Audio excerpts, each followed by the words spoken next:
The law of Moshe was never given to make men righteous, but to reveal the righteousness that love requires. The law does not demand performance. It exposes the heart. It was spoken to a stiff-necked people as a mirror, showing where love was absent and where fear ruled instead. To obey the law rightly is not to cling to tablets of stone, but to be circumcised of heart. For the law was always pointing forward, from the letter to the breath, from commandment to communion. He who loves Elohim with all his heart, soul, mind, and strength has already fulfilled the first table. He who loves his neighbor, whoever is placed in his path, has fulfilled the second. This is the obedience Moshe foresaw. The word is very near you, in your mouth and in your heart, to do it. The law becomes heavy only to those who resist love. But to those who walk in love, the law is light, for they no longer strive to keep it. They become it. Religion teaches men to obey outwardly. The Spirit teaches men to obey inwardly. One produces pride and judgment. The other produces mercy and life. Thus, the law is not abolished. It is completed, not by effort, but by surrender, not by works, but by trust. What man could never achieve through obedience, the Creator accomplishes through transformation.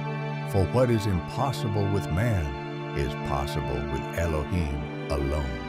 What were the days of Noah like? They were days when power walked without restraint. The sons of Elohim saw the daughters of men, that they were good, and they took wives for themselves of all whom they chose, not covenant, not righteousness. Taking, choosing, possessing, there were mighty men, men of renown, celebrated, exalted, influential, yet their fame concealed corruption. And Yahuah saw that the wickedness of man was great in the earth, and that every inclination of the thoughts of his heart was only evil continually. Not occasional evil, not weakness. Continual invention of evil. Violence filled the earth. Oppression became structure. Strength devoured weakness, for the poor were crushed. Yet their defender was not silent. For Yahuah shall plead their cause and plunder the soul of those who plunder them. Kias kaukaden kel. These are the days of Noah, and as it was also in the days of Lot. They were eating, drinking, buying, selling, planting, building. Life appeared normal. Prosperity seemed secure, yet beneath the surface, arrogance, excess, and unrestrained desire. Look, this was the crookedness of your sister Sodom. Pride, sufficiency of bread, and unconcerned ease.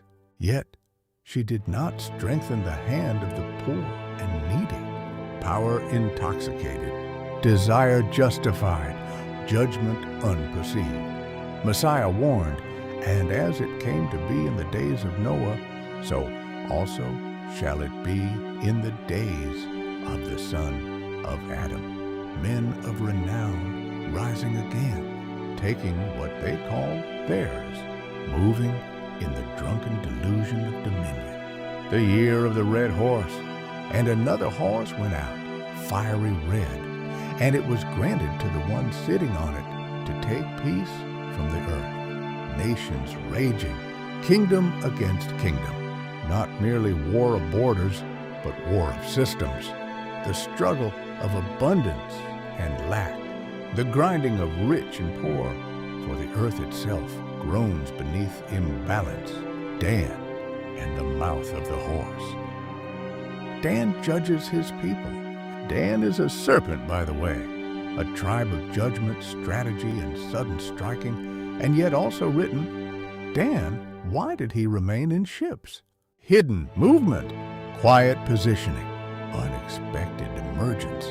But when the horse rides, his horse's hooves beat valiantly. The sound of movement, the force of execution, the performance of strength.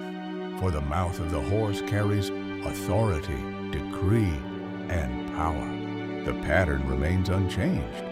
Corruption ripens, violence matures, power exalts itself. Yet judgment belongs to Yahuah. For the day of Yahuah is great and very awesome, and who does bear it?